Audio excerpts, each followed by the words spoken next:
Good afternoon, everyone. My name is Nayaswami Padma, and I'm broadcasting to you live from Ananda on Camano Island today, Yogananda's Whispers from Eternity, which we offer every day at 12 o'clock. Yogananda used to say, "When I am gone, I will speak to you through my whispers from eternity." And indeed, all of these incredible prayer demands, I only have a few minutes, so I can't go into detail on that, but that was the attitude towards his prayers that he encouraged all of us to have as children of the divine. These are prayer demands. We are entitled to these things. There are always qualities that will help us spiritually. Today he says it's number 142. Make me clean again, Divine Mother, dressed in thy luster, clean and holy. Thou didst send me out to play. I played, but in darkness, ignorantly. I found myself, therefore, lost in a mire of suffering. I went forth clean, but have come back to thee all besmirched with the mud of delusion. O Divine Mother, wash me in thy wisdom. Make me clean again.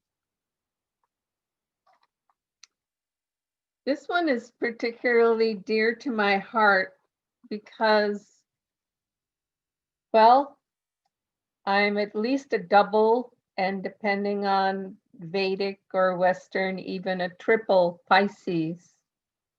And so I love the water. I love bathing. I love getting clean.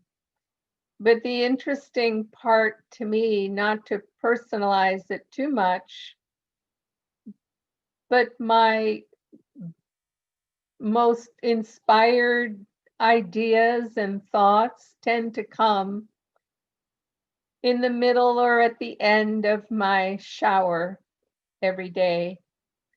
And so my husband likes to tease me about that. He likes to stay far away after I'm coming out of the shower because I will no doubt have some new idea to sort of wrap our minds around, our hearts around. But it is symbolic because when we are cleansed, we feel the divine inspiration more easily. The Bible says, or I think Christ himself said, "Blessed are the pure at heart, for they shall see God."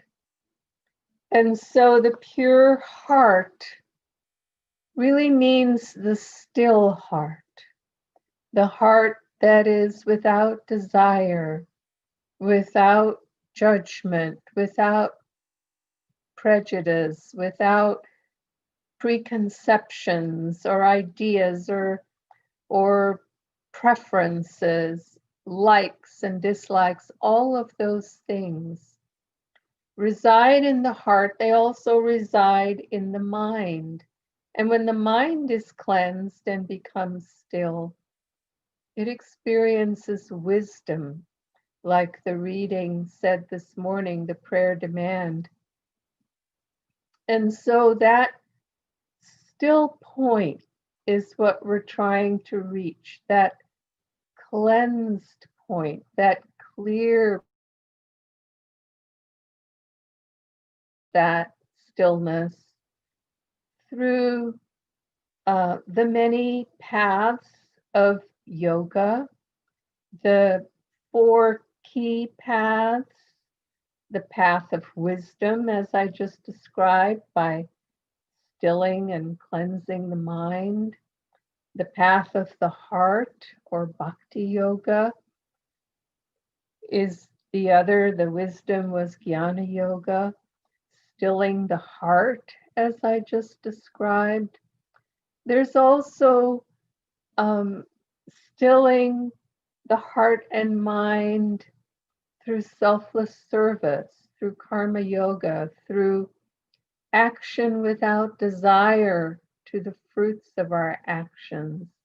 When we purify in that way through selfless service, we can become still. And of course, the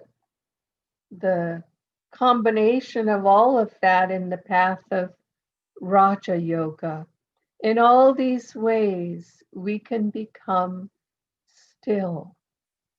And so the point I'm trying to make here is that we become cleansed when we can perfect our devotion, our service, our meditation through the act of becoming still, getting out of that pendulum swing, that duality, that positive and negative, hot and cold, wet and dry, all the opposites of duality. The Jewish tradition says, "Hear, O Israel, the Lord is one," meaning not that there's one Lord. I mean, there is ultimately one God, but it's the oneness that makes us God, and that oneness can be achieved by many. There have been many great masters who have achieved that oneness, and that is the goal of our spiritual practices, to achieve that oneness, that stillness, that place that takes us off the wheel of life, as the Buddhists like to say, out of that duality into that singular stillness of the divine that resides at the heart of every atom in creation, and therefore also at the very center of our being.